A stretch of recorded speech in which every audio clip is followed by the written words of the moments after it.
Well, I'll be damned. Broncos are going to win the AFC West.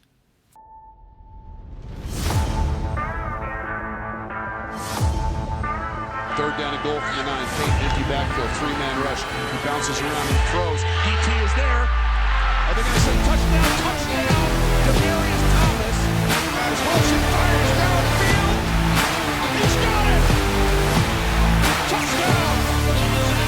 In the end zone, and it's recovered by Malik Jackson for the touchdown. It was Von Miller with the strip sack. What's going on, Bronco Country? Welcome back to another episode of the Broncos Fancast. I'm your host, Aaron Johnson, and in this episode, it's all about the AFC West, the best division in football. Who's going to come out on top? We're going to find out. I'm going to talk about some of the offseason additions and losses and see how that plays a factor into this upcoming season. I'm also going to go through each team's schedule and decide what the record's going to be and see who wins this division. So stick around for that. So let's start by taking a look at the Chiefs. They were the division winners last year. They ended up losing in the AFC Championship to the Cincinnati Bengals. Thank you, Cincinnati Bengals. And this offseason, they ended up losing Tyreek Hill, which is just an absolute massive blow to the team. He's a game changer, one of the best receivers in the league. They lost the Honey Badger, Tyrann Mathieu, who was the heart and soul of their defense. So that's going to be a big loss for them as well.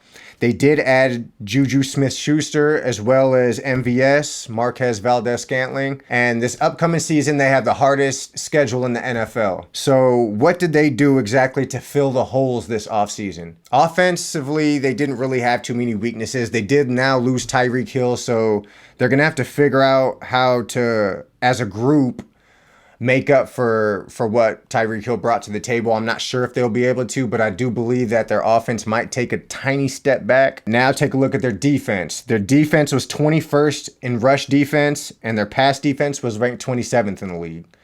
So their defense was not very good. They were just able to outscore people with such a dynamic offense that included Tyreek Hill. They no longer have him. They didn't really add any players to fill the holes that they had from this past season.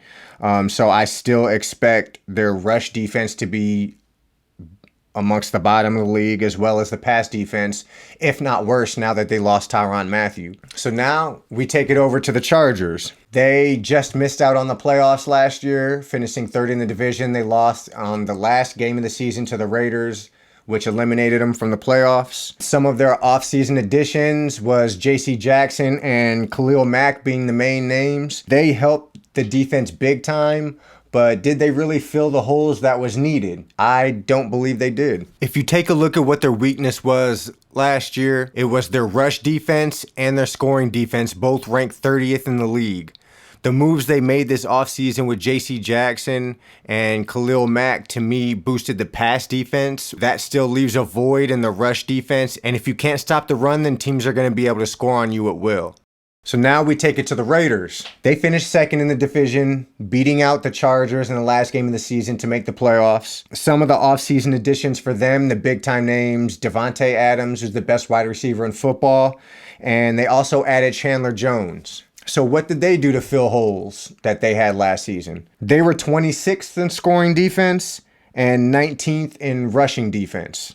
They ended up losing Yannick Ngakoue, but they replaced him by Chandler Jones. Ngakoue had 10 sacks last season. Chandler Jones had 10 and a half sacks. So that's a wash, pretty much. So as far as adding players on defense to help fill those holes, they did not do anything as well. They added Devontae Adams to an already prolific passing attack. And yes, this is going to make them much more prolific in the passing game, but they also do have the worst quarterback in the division in Derek Carr. Although he is a solid starting quarterback, when put up against Hall of Fame quarterbacks such as Russell Wilson and Patrick Mahomes and possibly Justin Herbert as well, the way he's starting off, it's just going to be a drop-off. They also had one of the worst offensive lines in football, and they did nothing to fill those holes either. So expect their offensive line to still be bad. Expect their scoring defense to still be amongst the worst in the NFL, and expect a not very good rush defense as well. On top of that, I think they also have the worst head coach in the division. Josh McDaniels, he possibly had the worst first stint as a head coach in the NFL history outside of Urban Meyer. This video of Meyer, apparently taken at his restaurant in Columbus, shows a woman, not his wife, getting up close and personal. Josh McDaniels, as we all know, was our head coach for the Denver Broncos. For those of you who don't know, he pretty much made us look like cheaters, like we were the Patriots, and he was just a piece of shit person. So for that, I say, Josh, fuck off. I didn't really know people and how important that aspect of this process and maintaining the culture and building the team was.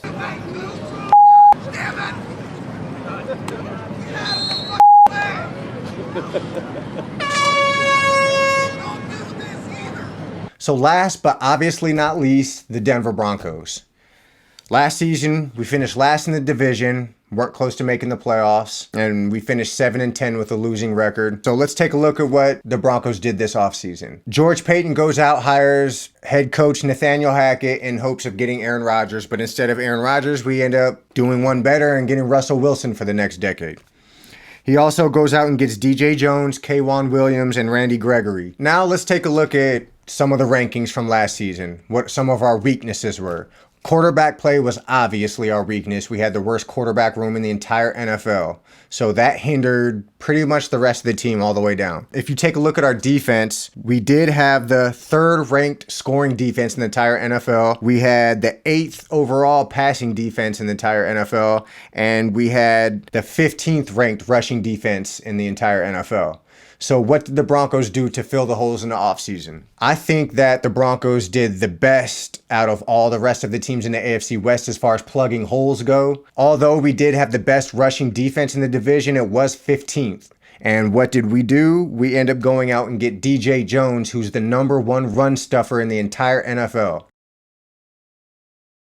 We also had issues with our pass rushers. People were injured, and so we never had a consistent pass rusher. This season, Bradley Chubb is back healthy, and George Paton goes out and signs Randy Gregory. We also added to our cornerback room, which was running a little thin by the end of the season due to injury, and he signs K'Wan Williams. And then obviously for the quarterback play, George Paton goes out and trades for Russell Wilson. So all of our offseason additions were exact needs that the Broncos needed. So we filled all of our holes this offseason. On top of that, the Broncos also have the easiest schedule in the entire AFC West. A game or two could be the difference between making the playoffs and sitting on the couch at home and watching the playoffs. So with all the new additions, I now believe that the Broncos are the most complete as a team. Our defense will be much better, and it was already great. Our run game is very strong already, and our quarterback play, which was our biggest issue last year, has been solved by adding a Hall of Famer. So now let's take a look at how that applies to the schedules this up and coming season.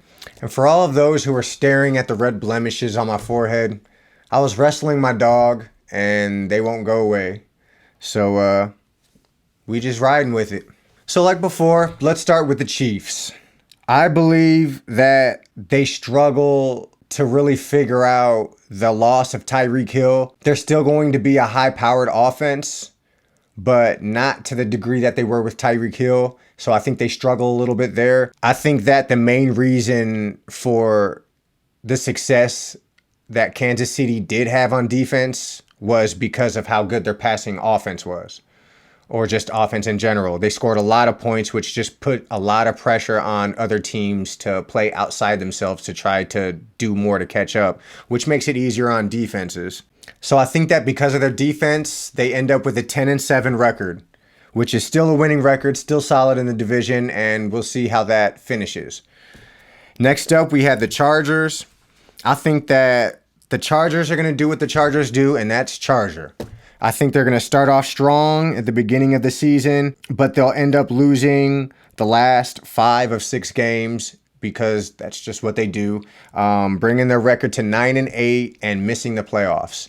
They're going to have a dynamic offense, but because people are going to be able to move the ball and score on them at will, they're not going to be able to get over their hump just like last year. So the same with the Raiders. The Raiders didn't do much really to fill the holes on their team that they had from last year. And so because of that, I think the same issues are going to be brought back up. They're going to have issues stopping the run and just scoring defense in general. They should be able to score a decent amount of points with the fact that they added Devontae Adams.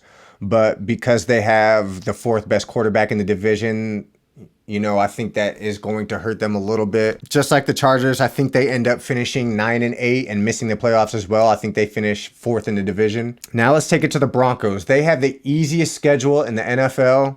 And I think that because of that, they start off 10-2 to start the season. And during the second half, they face a few more tough teams. It's a harder gauntlet at the end of the season as far as the teams go that we have to face. And they end up losing 3 of those. So I think that their record ends up being 12-5, and they end up winning the division with the Chiefs in second place, Chargers in third place, Raiders in fourth place. And I think that the Broncos host the first playoff game, and the Chiefs end up making the wild card. Overall, the Broncos are just the most complete team. We have the Hall of Fame quarterback. We have the wide receiver room. We have the running back core of Javonte Williams and Melvin Gordon, which is one of the best in the NFL. We have solid offensive line. We have a very strong defensive line. Our cornerbacks, Patrick Surtain is going to be one of the best cornerbacks in the entire NFL this year. We have one of the best safety rooms in the entire NFL, with Justin Simmons being one of the best. Kareem Jackson is super solid. Honestly, just our overall defense ought to be a top 3 defense in the NFL. And with a strong defense, strong run game, and strong passing offense, we don't really have many weaknesses, which makes us the most complete team in the AFC West, and the reason why we are the champions. We are the champions, my friends.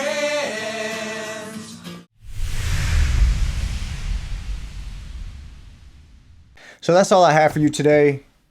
I appreciate everybody who's been showing love to me lately. I'm just getting started here, and I'm feeling the love in Bronco country like never before. So thank you very, very much. Don't forget to like, comment, and subscribe, and let's keep building this thing. And Bronco country, you already know. Let's ride.